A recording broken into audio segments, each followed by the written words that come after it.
Hello guys, আসসালামু আলাইকুম। আমার অনেক দিনের একটা স্বপ্ন ছিল যে শার্কের সাথে সাঁতার কাটবো, সেটা পূরণ হয়েছে আলহামদুলিল্লাহ। তো গাইস, এই যে সমুদ্রের নিচে এগুলো হচ্ছে ছোট ছোট মাছ, শ্যাওলার ভিতরে যে দেখতে পাচ্ছেন শৈবাল, এইগুলোর ভিতরে ওদের বাসা, খাবার দাবার এগুলোর ভিতর থেকেই খায়।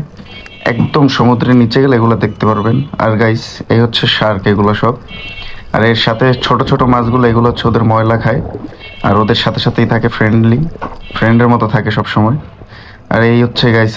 তো গাইজ, আমার এই শার্ক দেখতে যাওয়ার যাত্রা এখান থেকে শুরু। তো ওনাদের যে ইকুইপমেন্টগুলো আমি ইউজ করছি সেটার জন্য একটু লেখালেখি এখানে আছে, সেগুলো করে নিচ্ছি আগে। আমি নিজের ইচ্ছাতে শার্ক দেখতে যাচ্ছি সেটা। এই হচ্ছে গাইজ, আমি বোর্ডে শার্ক দেখতে যাওয়ার জন্য রওনা হয়েছি, উঠছি বোর্ডে। একটু মুখে সানস্ক্রিন দিয়ে নিলাম, মেবি এটা সানস্ক্রিন, যাই হোক গাইজ। তো আমরা রেডি শার্ক পয়েন্টে যাওয়ার জন্য।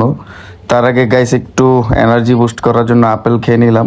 আর আমার পিছে দেখতে পাচ্ছেন সাগর, এটা মালদ্বীপের মাফুসি আইল্যান্ডের একটা অংশ। যাই হোক গাইস, আমরা এখন ওই দিকে যাচ্ছি, শার্কের দিকে।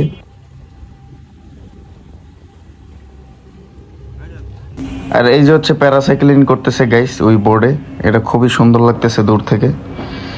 তো আমরা খুবই দ্রুত যাইতেছি শার্ক পয়েন্টের দিকে, দেখতেই পাচ্ছেন বোটটা কি স্পিডে চলতেছে। আর পানিটা কি ক্লিয়ার, একদম লাইক ক্রিস্টালের মতো।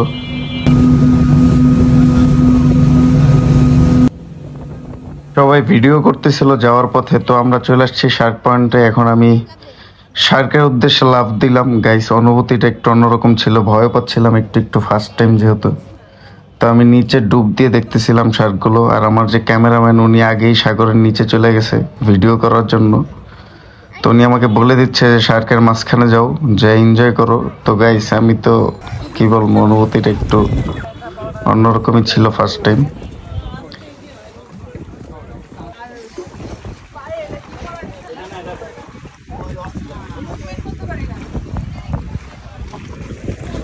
তারপরে গাইস, আমি কয়েকটা শার্কের সাথে একদম ক্লোজ শট নিলাম কয়েকটা।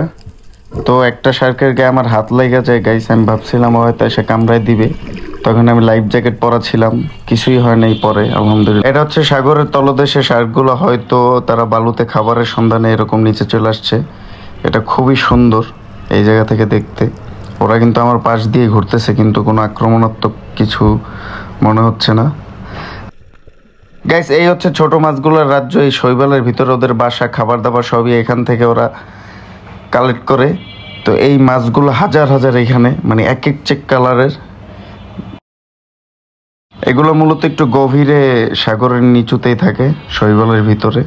মানে এখানে আসলে অনেক ধরনের দেখতে পারবেন। আর এই হচ্ছে মেবি ওর নাম রকি ছিল, শার্কগুলোর আগে খাবার দিচ্ছিল, মাঝখানে ব্রেক নিয়ে নিয়ে খাবার দিচ্ছিল ওদের। ছোট মাছগুলোকে ধরে সেগুলোকে টুকরো করে করে খাবার দিচ্ছিল, একদম বোর্ডের সাথে চলে আসছিল শার্কগুলো।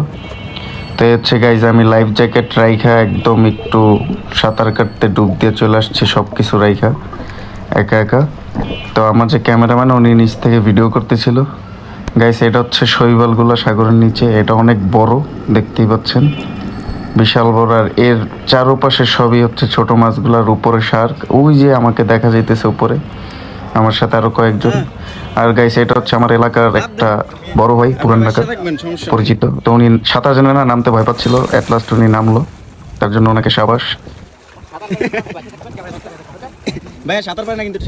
তো শার্ক পয়েন্ট থেকে আমরা আরেকটা আইল্যান্ডের উদ্দেশ্যে রওনা দিচ্ছি। এখানে আরো অনেক সৌন্দর্য ভিউ উপভোগ করার জন্য আমরা যাচ্ছি এখানে।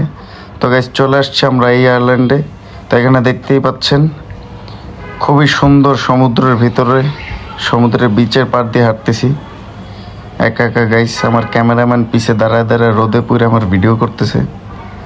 তো গাইস, দেখতেই পাচ্ছেন যত দূর চোখ যায় শুধু নীল পানি, স্বচ্ছ পানি। এই আইল্যান্ডে আসার মূল কারণ হচ্ছে এই শাপলা পাতা মাছগুলো। আর ওই যে দেখতে পাচ্ছেন একটা বক, ও মানুষ দেখে ভয় পাচ্ছে না, কারণ এটা বাংলাদেশ না। যাই হোক গাইস, এই শাপলা পাতা মাছগুলো এই আইল্যান্ডে প্রচুর পরিমাণে। তো আমি ওদের মাঝখানে চলে গেছি ভিডিও শট নেওয়ার জন্য, কিছু ছবিও তুলতেছি। যাই হোক গাইস, এখানে প্রচুর পরিমাণে এই মাছগুলো ছিল। আর এই আইল্যান্ডটা দেখতে অনেক সুন্দর।